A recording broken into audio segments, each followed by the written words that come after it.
I think Republicans have really shown themselves to be unwilling to do anything that will help the American people on costs. And I think the federal shutdown right now is just another exhibit of that. It's Democrats right now who are fighting to protect people and make sure that their healthcare premiums don't go skyrocketing. And I think the American people have taken notice of that. Hey, everyone. Welcome back to The Tent, your place for politics, policy, and progress. I'm your host, Colin Seeberger. That was Ofirah Yheskel, Director of External Affairs at the Democratic Governors Association. The 2025 elections took place on Tuesday, and while it may be a off year, there was no shortage of high-profile campaigns to watch. From gubernatorial races in New Jersey and Virginia to the redistricting fight in California. And of course, the highly anticipated mayoral race in New York City. Political junkies across the country stayed up late to analyze and debate what the results could mean for next year's midterms in the future of American politics. Ofirah and I compared notes on how it all went down, and we discussed how the ongoing government shutdown and cost of living crises are impacting those races. And stick around after the interview for a moment of joy, because it's time for a football and baseball update, folks. Ofirah Yheskel is the Director of External Affairs at the Democratic Governors Association. She previously served as the Democratic National Committee's Deputy Communications Director and has worked across presidential and statewide races, including Beto O'Rourke's and Hillary Clinton's presidential campaigns. Ofirah Yheskel, welcome to the pod. Thanks for having me. And on an exciting day, no less. We're really fired up over at the DGA about everything last night. I bet you are. Last night was a big election night across the country with big gubernatorial contest in Virginia and New Jersey, the ballot referendum for Proposition 50 in California, and of course the big mayoral election in New York City. Can you break down the results for us? What did we see? What were your main takeaways? Personally, I haven't felt this good in a very long time. We're all living out. We're still digging into some of the things, but I think a lot of positive news for Democrats we saw last night. I think in almost every county in Virginia or New Jersey, there was movement towards Democrats, which is really affirming. And I think that's because Abigail Spanberger and Mikey Sherrill in particular ran races that were deeply focused on the economy and affordability and hammered that relentlessly over the course of this campaign. And they were running against two Republicans, Jack Ciattarelli and Winsome Sears, who were really hesitant to make any daylight with Trump. And as we know, his agenda has been toxic for the American people, has been ripping away their health care, has been raising costs. And that lane on affordability in the economy was open to both Mike and Abigail because Trump, as we all remember, promised on day one he was going to lower costs to the American people, and he just has failed to live up to that. So we're really happy, obviously, with the results last night. And the two wins that we have in Virginia and New Jersey will bring us to a 24 Democratic governors in this country. The last time Trump was in office in 2017, we had around 15. So that's a really big jump. We're feeling some good momentum on that as a party. And then I think the other point I would make is it brings us up to a historic 10 women Democratic governors in this country, up from the 8 that we have now. So we made a lot of history, I think, despite some historical precedent in New Jersey. I think the headwinds were kind of against us. Yeah. For the first time now, we've elected a Democratic governor for 3 consecutive terms in New Jersey in 60 years. That's pretty remarkable. And I know Republicans today are trying to spin the results as a lot of success in already blue places. Simply not the case. Republicans dumped a lot of money into these races, thought they'd be competitive, and they were huge, huge landslides for Abigail and Mikey that I think send a real resounding message across the country about how people feel about Republicans' leadership. No doubt. I'm particularly curious because these candidates, Sherrill and Spanberger, not only, were successful, they got across the finish line. They're going to be, historic governors, but they also managed to win by even larger margins than, look back to 2017 in Virginia. Former Governor Ralph Northam, who everybody was talking about, oh my gosh, this election victory is so massive. It's portending huge signs for what Democrats are going to, be finding in 2018 in the midterms. Sherrill, like you said, coming off of having the New Jersey gubernatorial mansion, the state legislature for an extended period of time. The headwinds were kind of running in their face. But both of them were not just able to win, they were able to win big. What is it that you think that Democratic candidates and campaigns looking to next year should be taking away from these candidates as as successful tactics or strategies in order to have the same outcome? Well, we didn't cover this in my bio, Colin, but in 2017, I actually worked on that governor's race in Virginia. And election night, the result came even earlier last night than it did when we were in Virginia in 2017. So I thought that was really exciting that people, I think, overwhelmingly were making it clear they want candidates who are focused on lowering costs for them in their day-to-day lives. And I think where Mikey and Abigail really excelled was rolling out plans for how they were going to address that they listened to voters in their states, and they rolled out plans that really made sense for them. And Mikey, I'll just point to her, had a really creative, I think, strong plan for declaring a day one state of emergency on utility prices. And as we were talking to voters in New Jersey, that was a huge issue in their minds and in their day-to-day lives. I talked to a voter in New Jersey a couple weeks ago who told me that her utility bill was over $1,000 last month. I think when people are, already grappling with huge costs, higher costs right now, I know that's on everyone's mind. Your utility bill being that high, I think, is really troubling. And she, in stark contrast to Jack Ciattarelli, had a plan to do something about it. And the same for Abigail. She rolled out plans to lower your housing costs, your energy costs, your healthcare costs, things that are really, I think, on the minds of everyday people. And that's been a winning playbook for us at the DGA, really working to address kitchen table issues that people are telling us that are really hitting home with them, but also standing up for their fundamental freedoms. And I think on both those counts, Jack Ciattarelli and Winsome Sears really failed to show up. So I'm curious to ask you, these elections happened against a backdrop of an ongoing government shutdown over the course of the last 5 weeks. That shutdown really centering on a focus of the healthcare crisis that President Trump, Republicans in Congress have put the country on a trajectory toward starting in 2026, or extending into 2026, I should say.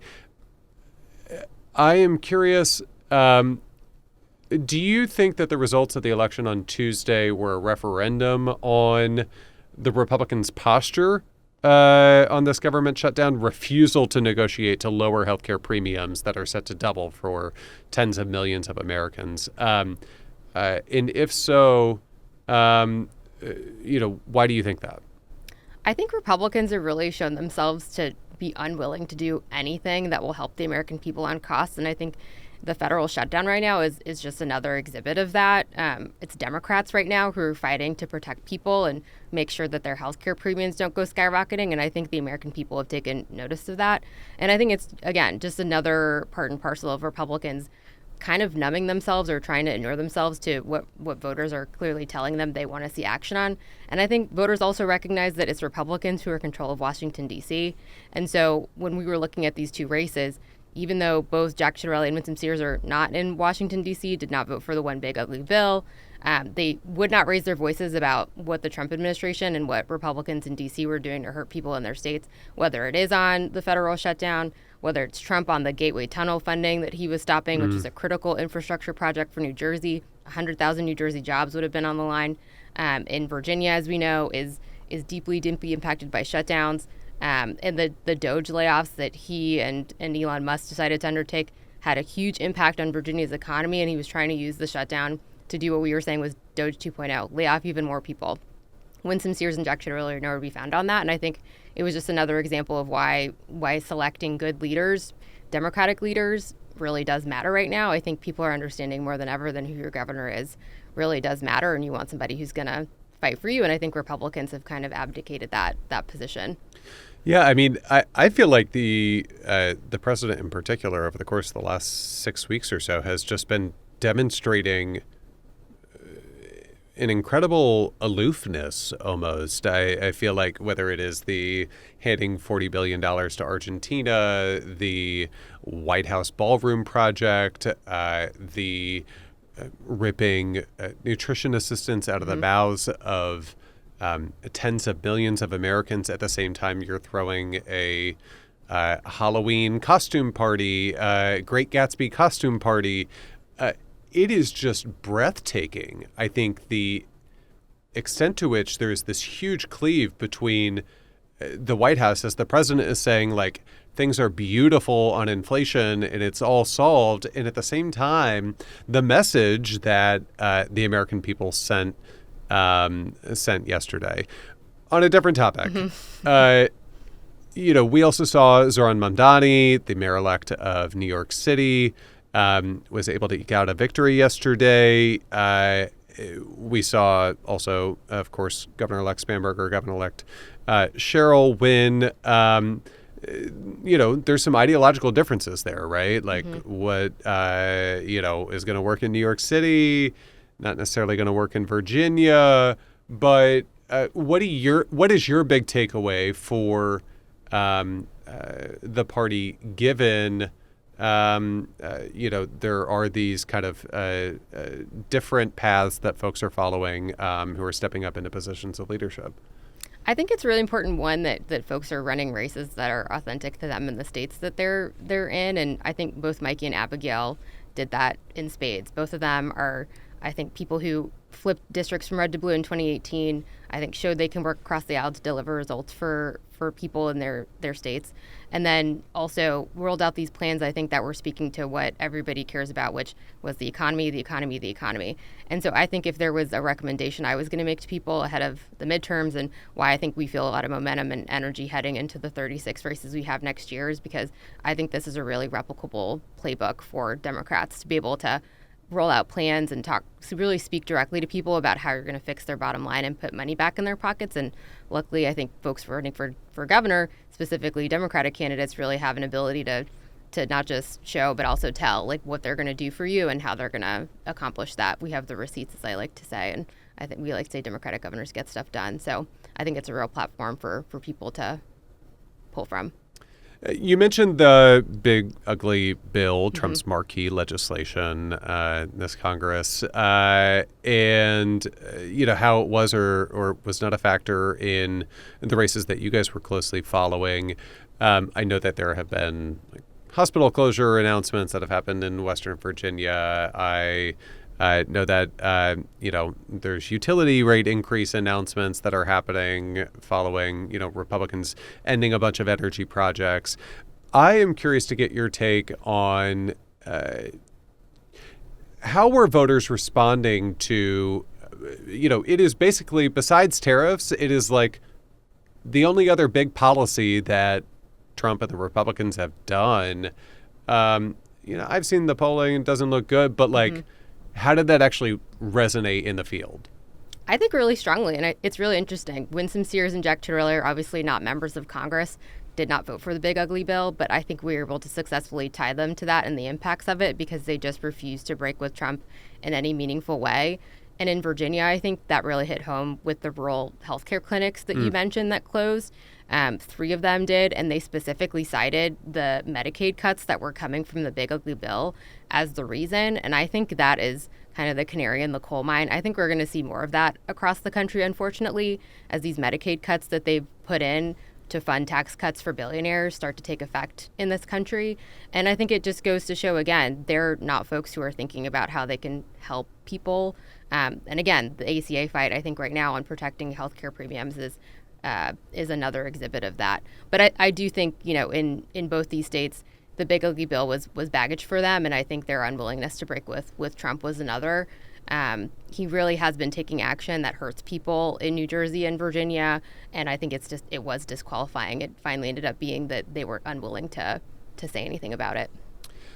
So you mentioned this early on. Governor Gavin Newsom of California scored a massive win yesterday with passage of Proposition 50, bringing the fight back to Republicans who, following Donald Trump's orders, Republicans in Texas rigged their map, passed a mid-decade gerrymander to hand 5 seats to Republicans. Coincidentally, after passing that big ugly bill that is deeply unpopular, knowing that they're going to have to take that case to voters. Good luck. So Governor Newsom, really took a gamble.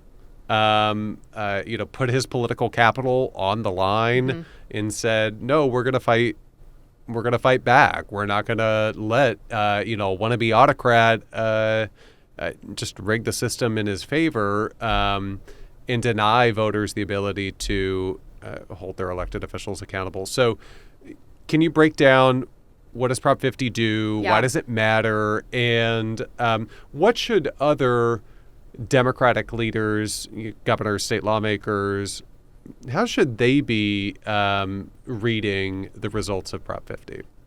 Well, I think, one, we're really proud, obviously, of Governor Newsom's leadership at the DGA. And I think if we zoom out of why this even had to happen, it's because I think President Trump and Republicans are recognizing that they have a really toxic, unpopular agenda that the American people are not in favor of, as we saw again last night. And that's why President Trump decided to call Governor Abbott in my home state of Texas and ask him to find him 5 seats so he could try to offset what I think they see as a problem for them in the midterms. And I don't think they expected that governors like Gavin Newsom would meet them in kind. And so Proposition 50 was a ballot initiative that was on the ballot yesterday that was designed for them to respond in kind to what Republicans are trying to do to essentially rig the midterms and not have to face accountability from the American people.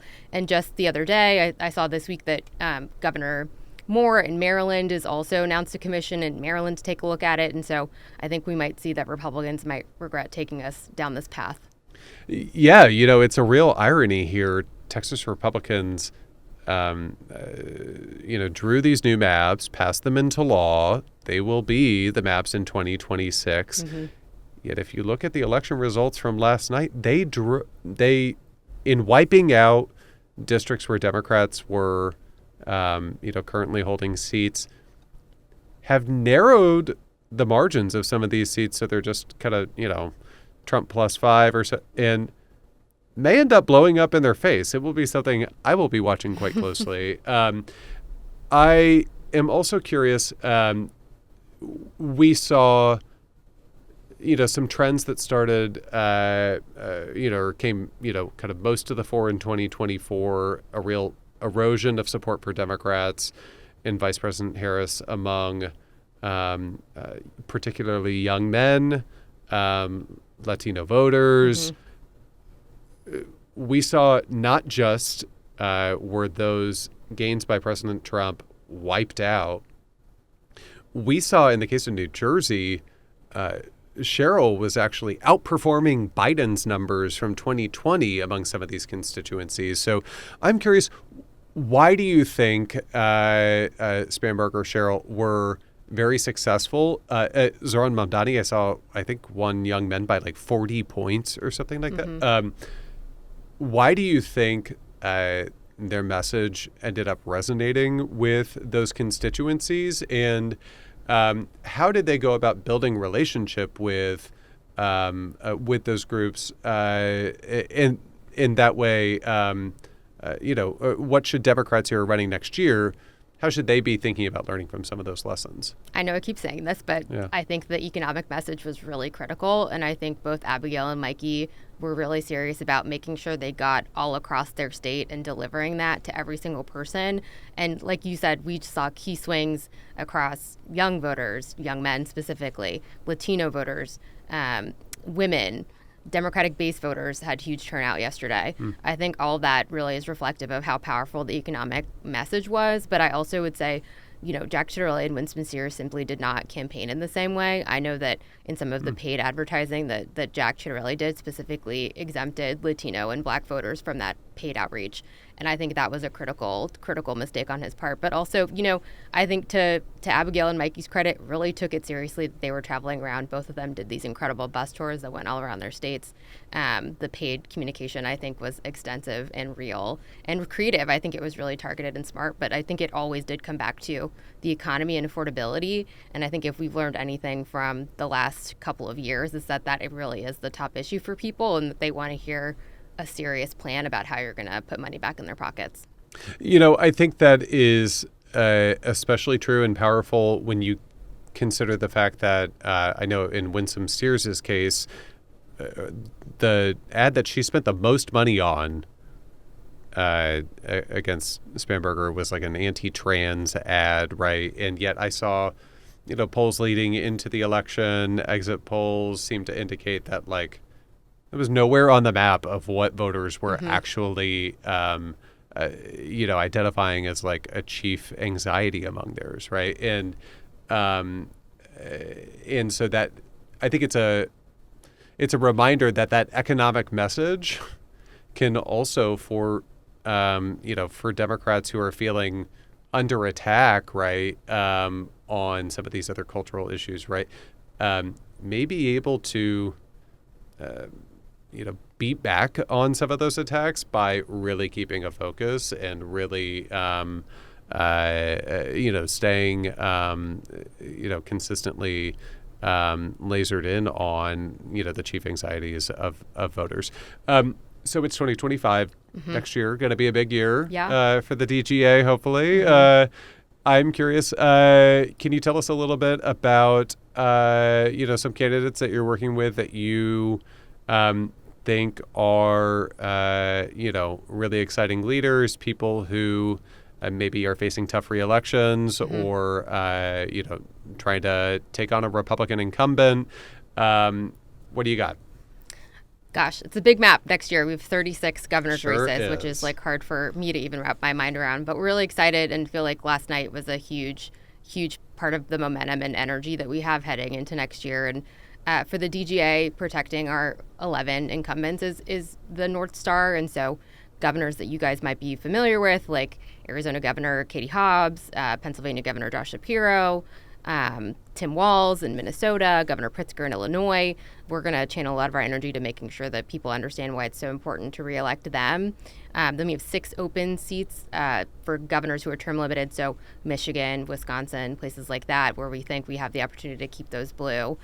We're neutral in primary, so I can't pick favorites, but we do have a lot of exciting folks in places that we think we could expand the map. Georgia is a place we've got a competitive primary on the Democratic side and think we'll end up with a really strong nominee.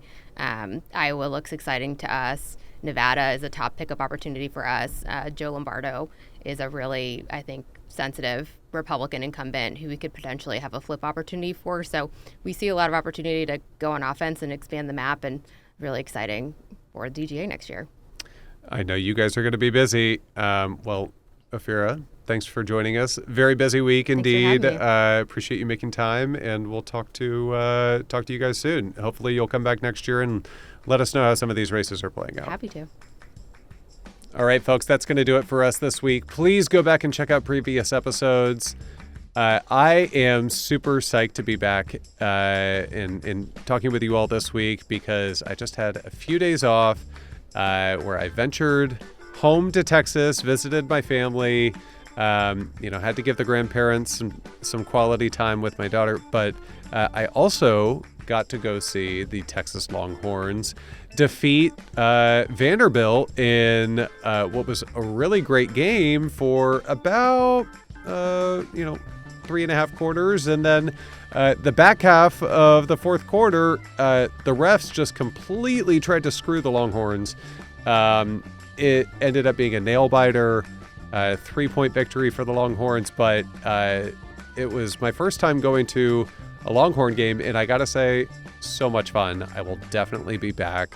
Highly recommend, if you get a chance to make it to Austin, do recommend. It's a Saturday in America during college football season. It's gotta make your list. But I also wanted to talk about the World Series, which came to a close on Sunday after just an incredible, not just 7th game, but really entire series between the LA Dodgers and the Toronto Blue Jays. I